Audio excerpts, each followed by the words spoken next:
Hey guys, it's Fairy Truths, and I know this video should have came out a while ago, but as I explained before, I just been caught up in a lot of stuff. First things first, yes, I'm going to be answering the Q&A questions as much as I can today, and also I just wanted to say, no, I don't have my phone back. I'm just going to get a new one. I don't think I'm getting it back, and but I'm okay now. I can post videos now. I can answer your questions and stuff. So yeah. What else do I need to update? I think that's it. I haven't been posting because I've been just trying to figure things out. I just got done with school, so I'm on summer now, but I'm working, so it's not going to be like videos every day, but I'm going to try to get as much out as possible for you guys, so just bear with me. And I'm just going to get straight into the questions now because that's what we're here for, right? Okay. So first question is, if I have a disability, can I still do the spell? Someone's in a electronic wheelchair. Honestly, I would just try it, and if you do start feeling sick from the chair, then maybe it's just not the spell for you. What you can do is try to do Confessions of a Fairy spell. There is an aura, not an aura, there's a part of the spell that you can actually be more able to be around electronics for a longer period of time, so maybe that would be a better spell for you than my spell, so I would say try that one. Someone asked me if a bug lands in her fairy dust, if it will still work, and I would say yes, but if the spell doesn't go through, then that might be why, but I would still give it a try. I've never had that happen to me, so I'm not 100% sure, but I think it should still work. But yeah, if your spells don't work, then that might be why.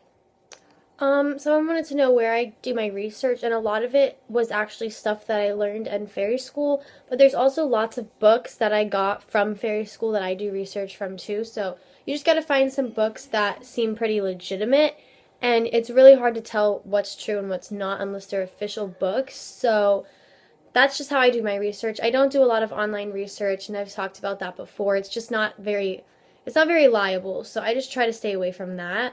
But books and encyclopedias on fairies really help, so I would look into those if you're trying to start doing your own research. But yeah, that's where I do my research. Someone asked, how do you defend yourself against pixies? And this sounds really cheesy, but the best thing is to just kill them with kindness. Just be super nice to them, try and let them see the light.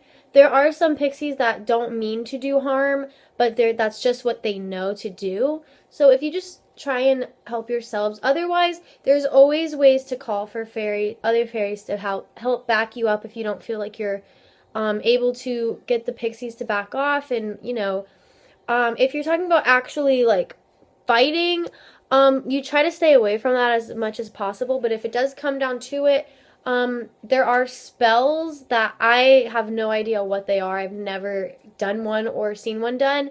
But I know there are spells that you can perform to fight them off or whatever, but I just have never had to actually do that, so that's a way you can do it. Someone asked, why did you stop your Kick account? I never had one. That was someone else pretending to be me. In case you don't know, there's a whole video on it on my channel, but yeah, that wasn't me, so I don't know. Anyway, someone wants to know what to do with your wings if you need to see a doctor or something. I recommend doing the reverse spell if you're going to the doctor or to the hospital or whatever, something medical, because it's just going to spark up a lot of questions. And also, if there's actually something wrong with you, it will be very hard to find if you have the fairy spell going on. So just to be safe, it's better to go to the doctor as full human form and not be a fairy. Someone wants to know, if two parents do the fairy spell and then have a child, will it be born a fairy? And the answer is no. It's actually really complicated, but the parents themselves have to be born fairies in order for the kid to come out as a fairy, so that wouldn't be the case. They also asked, are pixies born from fairies? And the answer is no. Pixies are a completely different species that are unrelated to fairies whatsoever, so the answer is no, pixies cannot be born from fairies. Someone wants to know if I can do a witch spell. Honestly, you don't need a spell to be a witch. A witch is just someone who practices magic and potions and stuff like that. If you study a lot on how to be a witch, there's actually a bunch of stuff online, and the difference between looking up fairy stuff and witch stuff online is that witches are actually like seen in the public eye. They've always been something that was considered real, and fairies were always something that was considered fairy tale. So there's actually a lot of valid information on witches rather than fairies. So if you go online and practice how to be a witch, you can actually just become one yourself. You don't need any spells to transform into a witch. There are things that make you a witch compared to a regular person, but you don't need a spell, and it's not easy, but it's easy to figure out how to become one. So if you're really interested in that, then I would just research it, because you actually don't need a spell to do it, if that makes sense. A lot of people are asking me if I can post the spell that was taught in fairy school by my teachers, and the only problem with that is it's a little more complicated, and it's also, I don't have permission to share that spell because I didn't create it, and I never got it's copywritten pretty much, and to put it in terms that are understandable. So unless I like go to that school and talk to the teachers that created it, I can't really post it on here for you guys, but I can make my own version of it and share it with you guys if that's something you're interested in, and just another type of fairy spell. You get the exact same results as my original fairy spell.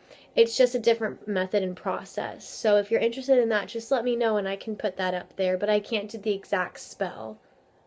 Someone wants me to do a Neko spell, and the thing is, I really know nothing about that, and that's how it was with mermaids, and when I did the mermaid spell, it just sparked up so much controversy and drama, so I'm just going to stick to fairies because that's what I'm good at, and that's what I know a lot about. So I'm sorry if I disappointed anybody, but I'm no longer going to be doing any other type of supernatural type videos. I'm just going to focus on fairies because that's really my passion, and it's just what I know, and I wouldn't want to watch someone talk about something they have no clue about, rather than watching someone that is really skilled in one thing. So I'm just going to stick to fairies, and I promise you, if you just do some research on the type of things like Nekos, mermaids, vampires, whatever, then you'll find a lot of information on other YouTubers' channels, and you just got to do the trial and error thing. You know, if it works, it works. If it doesn't, move on and find a new spell that might work for you.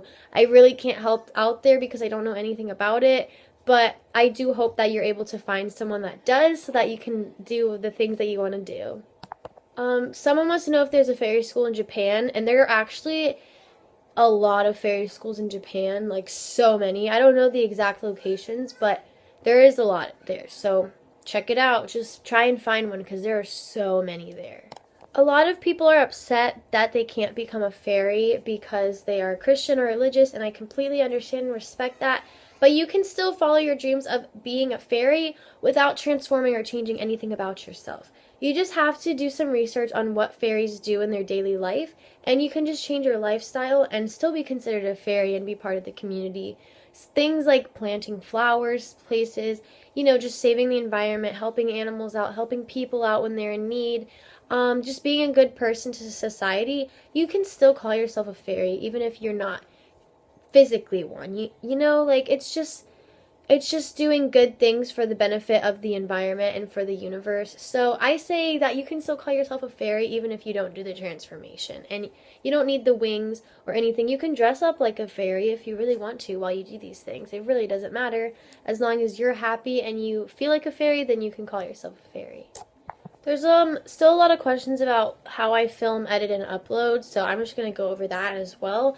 I was filming with an iPhone 5S when I had it. Now I'm using an iPhone 5 that I got from a friend of mine. In the past, my first videos were recorded on an iPhone 4, so I really just use my phone. I use iMovie on the Apple app to edit my videos. It's really easy to use, and I just do what I need to do, cut and do whatever I need to do. I upload from my phone straight to YouTube. The only time I ever used anything else was when I made my intro. I used I think it was a Nikon Coolpix camera, and I edited with Sony Vegas Pro on my laptop, and I uploaded it from YouTube. That took a really long time and a lot of work, so if you want to check out that video, I spent a lot of time on it and thought it came out really good. So yeah, other than that, I just use a cell phone. I'm telling you, YouTube is completely free. I did not spend a single dime to make my videos, although Sony Vegas Pro is an expensive editor that I've had forever. So other than that, completely free to use. iMovie is a free app. So I recommend, if you want to start out on YouTube, just use your cell phone or your iPod and get iMovie. It's super awesome. And if you guys want to become YouTubers and talk about fairy stuff, I highly, highly recommend it. Just please do not discredit me if you use my spells, because I work really hard on my videos. So in order to get the recognition that I deserve, I just need credit for those things. But if you want to make your own spells and upload them, you don't have to credit me at all. Those are yours and it has nothing to do with me, even if I inspired you to do so. But yeah, I think I am going to cut this Q&A to an end because there's just so many questions that I've already answered. Like, all of them I've pretty much already answered. So if you really need an answer, just go through my videos and try and find it. But yeah, I'm going to be posting more videos soon, and that will be good. But for now, thank you for watching, and bye.